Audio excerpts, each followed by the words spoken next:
G'day folks, in today's video we're going to be taking a look at the Autel Evo 8K. Now this video is not a review, it's kind of a first impressions and first flight style video. Other than the Sky deal, this is really my first non-DJI drone in the last couple years that I've been flying. Like many people, I started my drone journey back with Parrot, back when they were selling the original AR drone, and then I upgraded to the AR drone 2.0, and then to the Bebop, and then to the Bebop 2. But for the last couple years I've been primarily flying DJI drones, so it will be interesting to see how this compares to the quality of a DJI drone. Now I do want to mention that this first impressions video is quite late. This drone has actually been out for about 3 weeks, maybe a little bit longer now, into the public's hands. The drone here that you're seeing is not the one that I originally received. The original one that got sent to me, I took it out, and of course the first thing I do is charge up the batteries and update the firmware. After updating the firmware, I did get a message on the screen saying IMU loss. And I've read in Facebook groups there's been quite a few people that did end up getting that message. And unfortunately with these Autel drones, you can't go in and calibrate the IMU yourself. I contacted Autel right away, and I must say their customer service is really good. They asked me a few questions and of course sent me a return label. Once they got the scan that the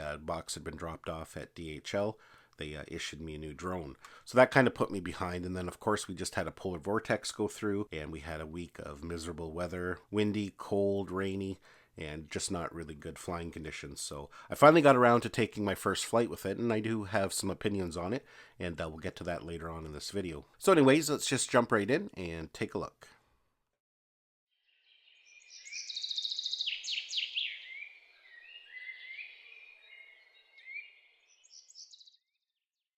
Okay, so I'm getting ready here to take my first flight. I've already gone ahead and calibrated the drone, and it also asked me to calibrate the sticks, which is kind of interesting because I've never had to do that before, but it was pretty straightforward. We've got a fairly good breeze today, so it'll be kind of testing out its performance in the wind at the same time. So let's just get it up in the air, and we'll see how it does. I'm going to be recording at 4K 30 today. I edit all my videos on an iPad. iPad Pros just can't handle the 8K video, or even if it's in 6K. So we'll just keep it at 4K for now. And let's get her fired up here, and we will take off.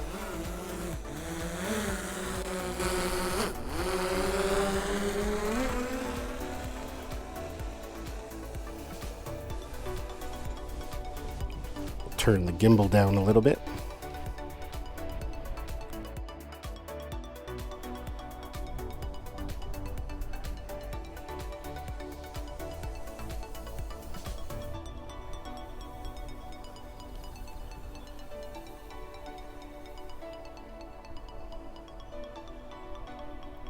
So I've got it in ludicrous mode right now, the slower ludicrous mode, and yeah, it's flying pretty good.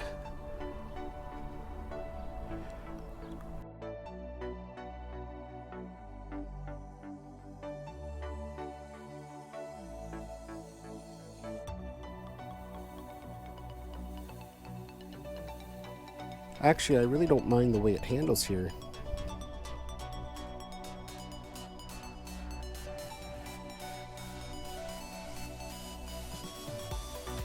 I do have to watch for aircraft. There is a small, not even an airport, airstrip, and I've already seen a plane go by, so I will have to really watch for that.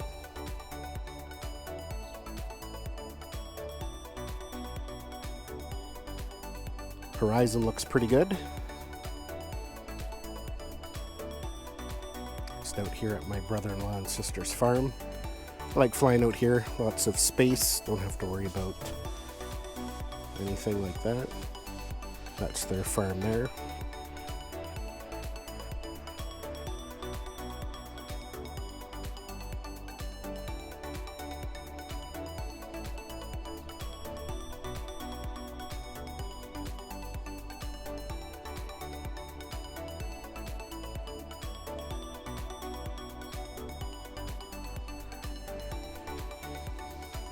You can hear the drone over top of us now.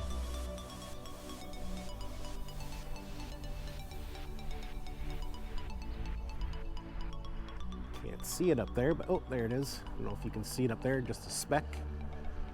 It's actually flying pretty fast. We're doing 54 kilometers an hour, and that's in the slower ludicrous speed, I believe. Or no, that's in the top ludicrous. Let me just double check that, actually. I thought Oh yeah, no, we can go up a little bit faster. Let's check that out.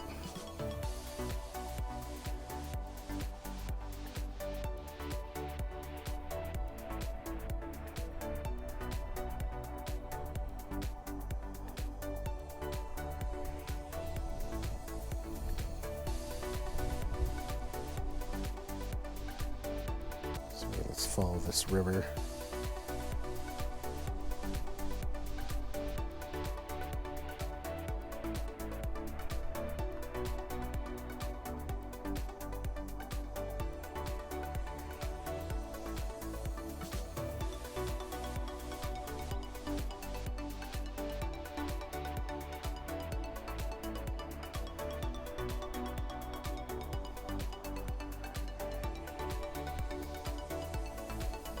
Let's go ahead and try a rotation here.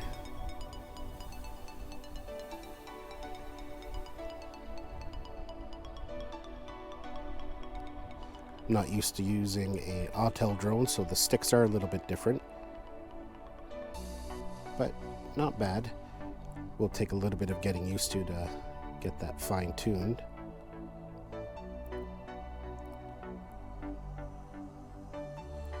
Yeah, not bad at all. Like I said, this is more just the first flight.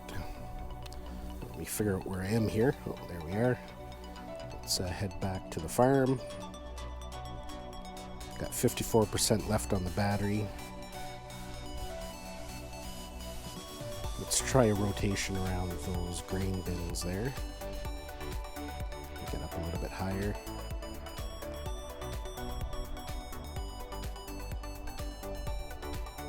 That should be good. Maybe down a little bit.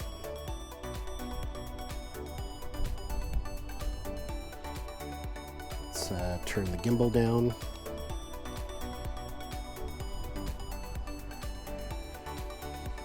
So yeah, let's try a rotation.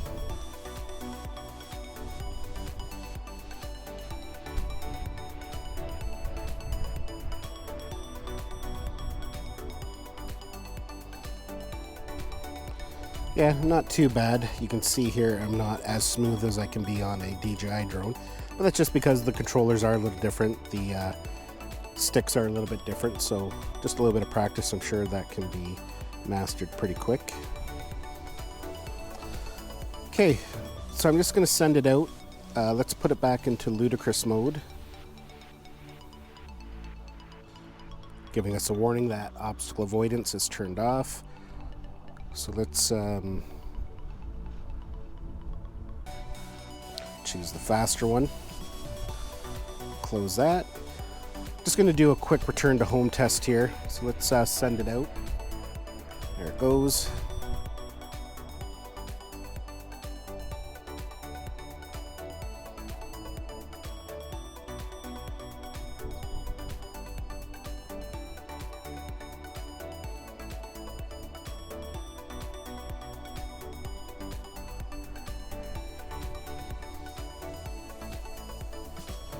Okay, so we are 500 meters out, and let me just raise it up. We're at 76, we're at 75 meters high. So let's go ahead and initiate a return to home. There we go there, it's turning around.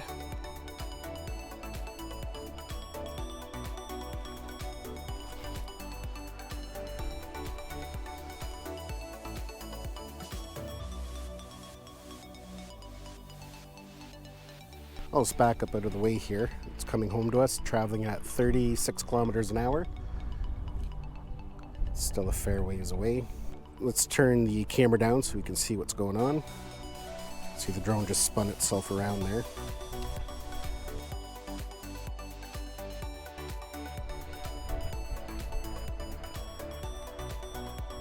Here it comes here. You can see me, I'm waving.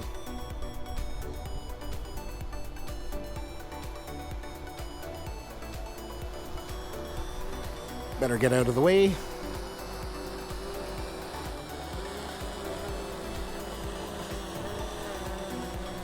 So you can see it there. It's a little bit off the pad, a couple feet. So let's, whoa, there we go there. So yeah, not too bad. It was off a couple feet. It's not like the Mavic Air 2. If you recall, I did a return to home test accuracy landing for it, and it landed within inches of where it took off from. It's really hard to make any kind of determination. It seemed to fly really well, actually. Controls are a little bit different here than what I'm used to, but like I said, that goes for any kind of controller. Once you're used to one controller, you move to a different one. There is, of course, a learning curve there. I actually quite enjoyed that. Now, like I stated, this is not a review video. It's more of a first impressions. I've only been able to fly this a few times. I will be having a more updated video coming up here soon. I will be ordering the 6K camera, so I will be testing it out too before I do a full review. But with my first couple flights, I do have a couple opinions on it. And I want to say generally I'm actually quite pleased with it. I didn't really see some of the drifting issues that some people have reported. I will say that when I was in ludicrous mode, it maybe did drift a very little bit. It wasn't anything that stood out. But like I said, I have not flown it near enough to make any kind of judgment that way. And it could be one of those things that only pops up once in a while.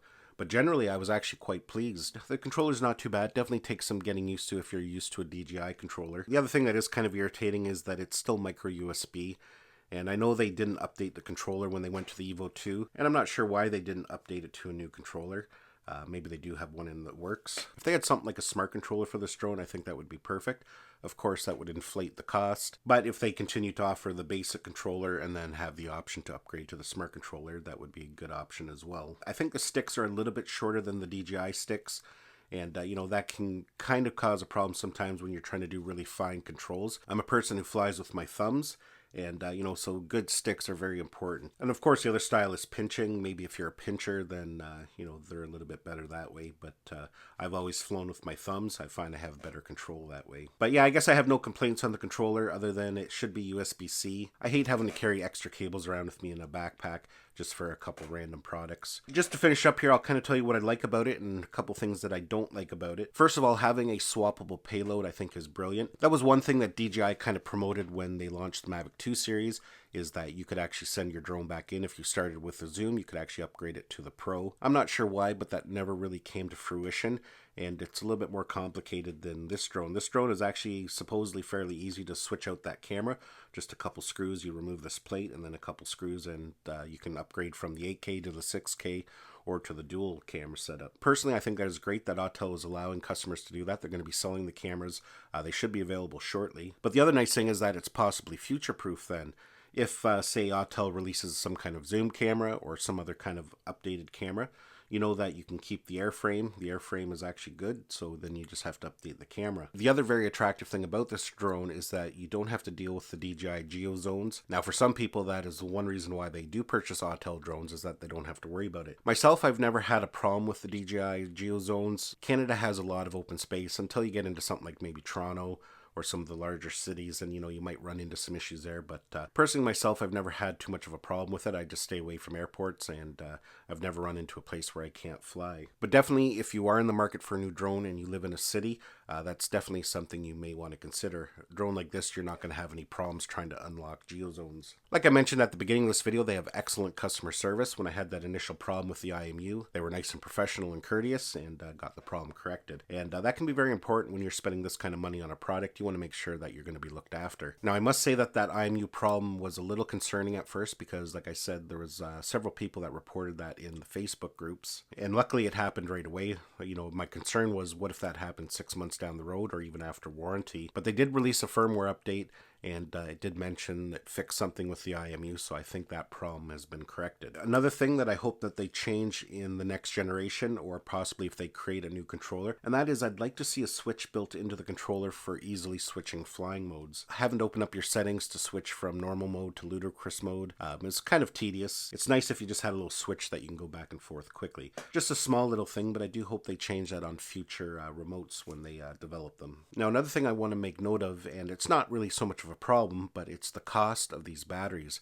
$210. I know it's a very large battery. I did order a spare battery from B&H and it was $210 US. Of course, by the time you put your taxes, and because I'm in Canada, we have to pay duty on top of that. You can't walk into any Canadian store right now and buy these. The Evo 2 is not officially available in Canada yet. By the time you do the conversion and pay the duty, this one battery cost me 398 Canadian dollars. Now, I must say on top of that, I paid an extra $20 for quicker shipping. Even at $380, that is just way too much for a battery. It does give you that extra flight time, but you know, that is a lot of money for a spare battery. And really, you need 2 batteries with a drone. It's hard to get by with just 1 battery. 2 batteries, I think, is the bare minimum you should have with a drone.